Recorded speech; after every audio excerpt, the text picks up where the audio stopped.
Mark Mehaffey, and I live in Northwest Michigan, Empire, right on the coast of Lake Michigan. Gorgeous northern winter, summer, spring playground. And I have been painting since I was really young. We'll just say that. Seriously painting since I was 10. So how about that? So that means 60 plus years of painting experience. Started at the age of 10 and never really stopped.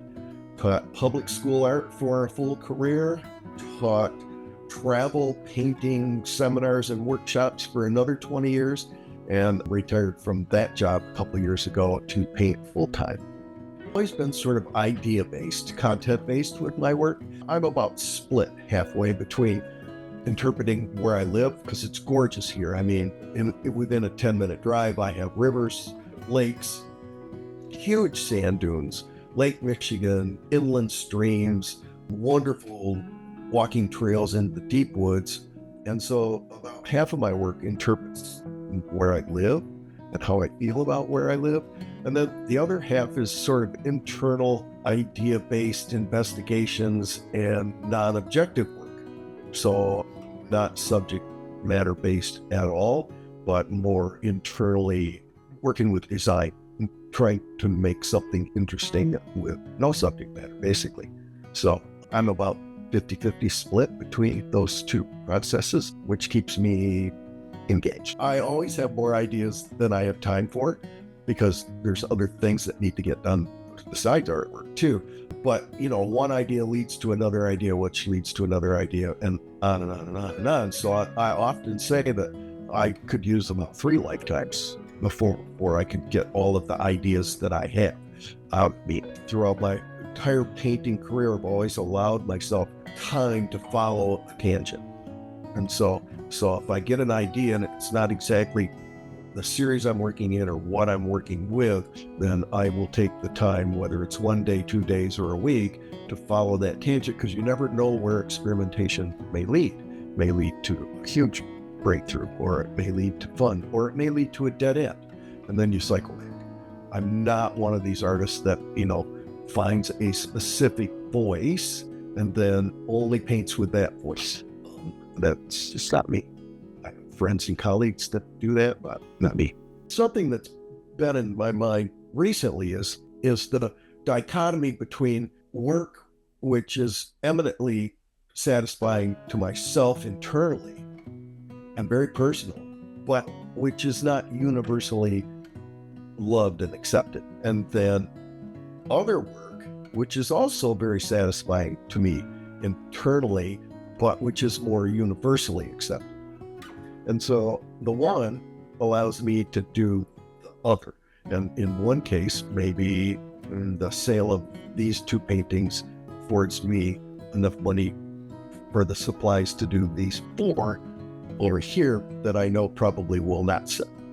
And so I can go back and forth between disparate ideas and explore based on the fact that some people aren't going to like anything I do, and some people are going to like everything I do. So Art and Diana Grant, we met very soon into their process of creating the company.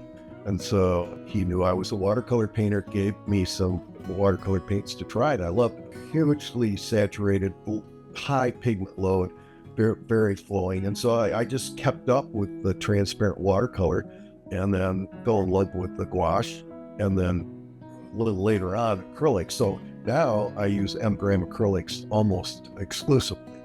M. Graham in the studio, and especially in plein air, because that brand stays wet just a little bit longer in plein air, workable, than other brands.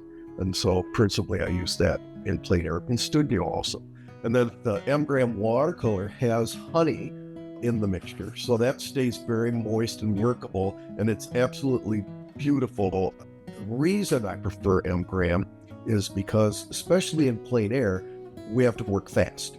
And in the summer, if it's really dry or windy, acrylic dries not like oil painters where they can do and sludge and wipe out and work back and everything stays workable for hours. I have minutes. And so my process is fast. And if I mess up, which I do often, then I can just wait a few minutes, have a drink of water, and that passage is dry enough to paint over. So that's why I really like gram acrylics for plein air work and studio work as well. Just really high pigment load. Everything that's supposed to be opaque is opaque. Everything that's transparent is transparent. Gram just came out with a set, my set, and I principally use a split primary palette. So that means I'm using one full of each of the primaries. In Gram watercolor, then basically I use the same hues, the same colors in acrylic. My website is markmehaffeyfineart.com, so www.markmehaffeyfineart, all one word.com, and I don't add new work as often as I should, but I just added 5 paintings, all created with Gram acrylic, and then more watercolors to come. And I have 3-4 galleries in Northwest Michigan, but of course I show at the local art centers too, and every community, small community in Northwest Michigan has an art center. So it's a thriving arts area.